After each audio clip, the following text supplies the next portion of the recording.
محترم ناظرین، کیا شادی کے لیے سودی قرضہ لینے کا حکم ہے شریعت کے اندر؟ بہت سارے لوگوں کا کہنا تھا کہ ہم شادی بیاہ میں سودی قرض لیتے ہیں، اور سنا ہے کہ سودی قرض شادی کے لیے لینا صحیح ہے، اور سنا ہے کہ شادی کے لیے سودی قرض لینا بالکل جائز ہے۔ ان کے بارے میں رہنمائی فرما دیں، کیا شادی کے موقع سے سودی قرض لینا جائز ہے یا نہیں؟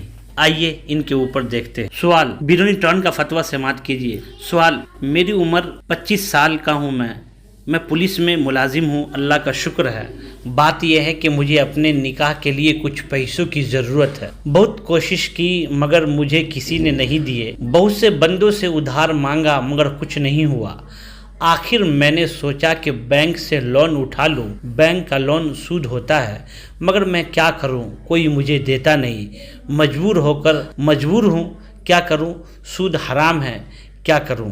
اس کے بارے میں آپ جواب عنایت فرمائیں۔ الجواب، واضح رہے کہ سود لینا اور سود دینا دونوں قرآن و حدیث کی قطعی نصوص سے حرام ہے۔ حدیث مبارک میں سودی لین دین کرنے والوں پر لعنت کی گئی ہے، اور بینک سے ملنے والا قرض سراسر سود پر مشتمل ہوتا ہے، اور بینک سے قرض لینا سودی معاملہ ہے، اور سودی قرض لینا جائز نہیں ہے، حرام ہے۔ نیز شدید مجبوری کی صورت میں سودی قرض لینے کی اجازت ہے، معمولی مجبوری میں یہ گنجائش نہیں ہے، اس لیے شدید مجبوری کے بغیر بینک سے قرض لینا شرعاً جائز نہیں ہوگا، اور شادی کے لیے سودی قرض لینا شدید مجبوری میں داخل نہیں ہے، لہٰذا صورت مسئولہ میں شادی کے لیے سودی قرض لینا جائز نہیں ہے۔ شادی کے لیے رشتہ دار یا دوست وغیرہ سے بلا سود قرضہ لے لیں، اگر وہ نہ دے تو ان کو راضی کرنے کی کوشش کرے، اور اگر کوئی بندوبست نہ ہو تو اللہ تعالیٰ پر توکل کرتے ہوئے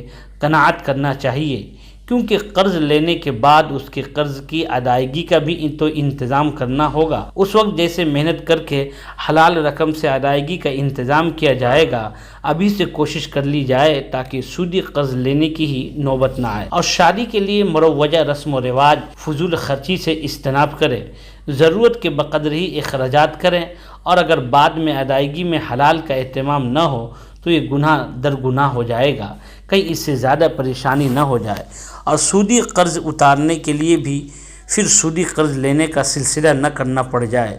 اور آدمی اگر حرام سے بچنے کے لیے ہمت بلند رکھے اور اللہ تعالیٰ پر بھروسہ رکھے تو اللہ تعالیٰ کی طرف سے مدد ہوتی ہے، اور اللہ تعالیٰ ایسی جگہ سے بندوبست کرتے ہیں جو اس کے وہم و گمان میں بھی نہیں ہوتی، اور اللہ تعالیٰ کا وعدہ ہے وَمَن يَتَّقِ اللَّهَ يَجْعَل لَّهُ مَخْرَجًا وَيَرْزُقْهُ مِنْ حَيْثُ لَا يَحْتَسِبُ۔ تو اللہ تعالیٰ جب بے شمار جگہ سے راستہ کھول دیتے ہیں اور اللہ غیب سے مدد کرتے ہیں، تو ناظرین اس سے بچنا چاہیے۔ اللہ تعالیٰ ہمیں اور آپ کی حفاظت فرمائے۔ شادی کے موقع سے بھی سودی قرض آپ نہیں لے سکتے، ہم نہیں لے سکتے، اس سے بالکل بچنا چاہیے، لیکن ہم اور آپ اس پہ دھیان نہیں دیتے۔